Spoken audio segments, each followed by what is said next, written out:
முதலமைச்சர் புகைப்படத்தை வந்து டாஸ்மாக் இதில் பிஜேபி இன்னைக்கு ஆரம்பிச்சிருக்காங்க. மோடி படத்தை தான் ஒட்டணும். முதலமைச்சர் படத்தை ஒட்டினா இருக்கு. மோடி படத்தை எல்லாத்துக்கும் ஒட்டுங்க.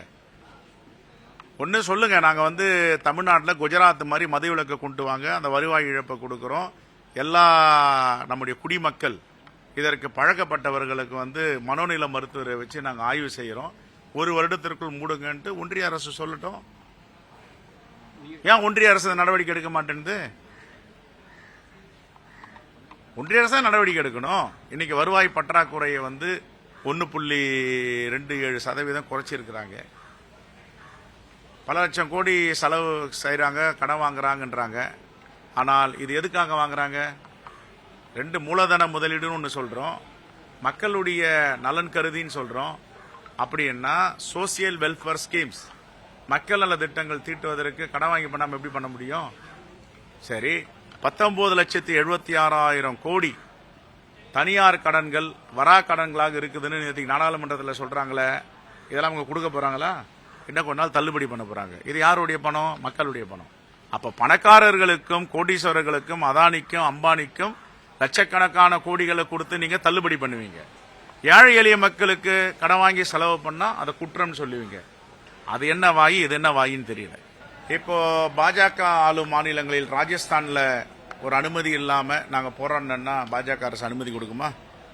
மத்திய பிரதேசத்துல பாஜக ஆளுது, உத்தரப்பிரதேசல பாஜக ஆளுது, சத்தீஸ்கர்ல பாஜக ஆளுது. இங்கெல்லாம் போயிட்டு நாங்க வந்து எந்த அனுமதியும் இன்றி முன்னறிவிப்பும் இன்றி நாங்கள் போராட்டத்தில் ஈடுபடுகிறோம் என்றால் அண்ணாமலை அனுமதி வாங்கி தருவாரா? ஒரு முறை இருக்கிறது. அனுமதி எங்களையும் தான் கைது பண்றாங்க. எங்களுடைய மாவட்ட தலைவர்களை வீட்டில் சிறை வச்சாங்க. அது சட்டம் தன் கடமையை செய்து, காவல்துறை தன்னுடைய கடமை செய்து கொண்டிருக்கிறார்கள். அமித்ஷாவிற்கு கருப்பு கொடி காட்ட வேண்டும் என்று அனுமதி கேட்டோம். அனுமதி மறுதளித்தார்கள். கடைசியில் நாங்கள் அன்லாஃபுல் அசம்பிள் அப்படின்ட்டு 7(1)E ஒரு வழக்கு தொடர்ந்தாங்க. நாங்கள் ஒன்னும் சொல்லல. காவல்துறை தன்னுடைய கடமையை செய்து கொண்டிருக்கிறார்கள். எங்களுடைய தலைவர்களை சிறை வைப்பது போல் வீடுகளில் வெளியே போகக்கூடாது என்று சொன்னார்கள். அவருடைய கடமை அவர்கள் செய்கிறார்கள், எங்களுடைய கடமையை நாங்கள் செய்கிறோம். ஜனநாயக கடமை ஆற்றுவதற்கு எல்லாவற்றுக்கும் ஒரு வழிமுறை இருக்கிறது. ஆகவே இதையெல்லாம் அரசியலாக்குவதும் குறை சொல்வதும் அண்ணாமலைக்கும் பாஜகவுக்கும் இது வாடிக்கை. வேண்டுமானால் பாஜக ஆளும் மாநிலங்களில் போய் இந்த போராட்டங்களை செய்ய சொல்லுங்க. தேதி சொல்லாம போராடுவோம் சொல்லி அண்ணாமலை சொல்லியிருக்காரு. என்னைக்கு நம்ம அறிவிக்காம நாங்க போராட்டத்தை முன்னெடுப்போம்.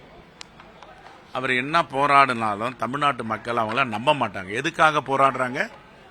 தர்மேந்திர பிரதான் அவங்களுடைய கேபினெட் ஒன்றிய அமைச்சர் தமிழ்நாட்டு மக்களை பார்த்து அன்சிவிலைசேஷன், நாகரிகம் மற்றவர்கள் அவருக்கு எதிராக தானே போராடினவரு. இதுவரைக்கும் தமிழ்நாட்டுக்கு கிடைக்க வேண்டிய வரி பகிர்வு, நாம் அளித்த GST பணம் திருப்பி கொடுக்கலையே, அதுக்கு எதிராக தானே போராடணும். தமிழ் நீச்ச மொழின்னு சொன்னாங்களே, சான்ஸ்கிரிட் மூத்த மொழின்னு சொன்னாங்களே, அதுக்கு எதிராக தானே போராடணும்.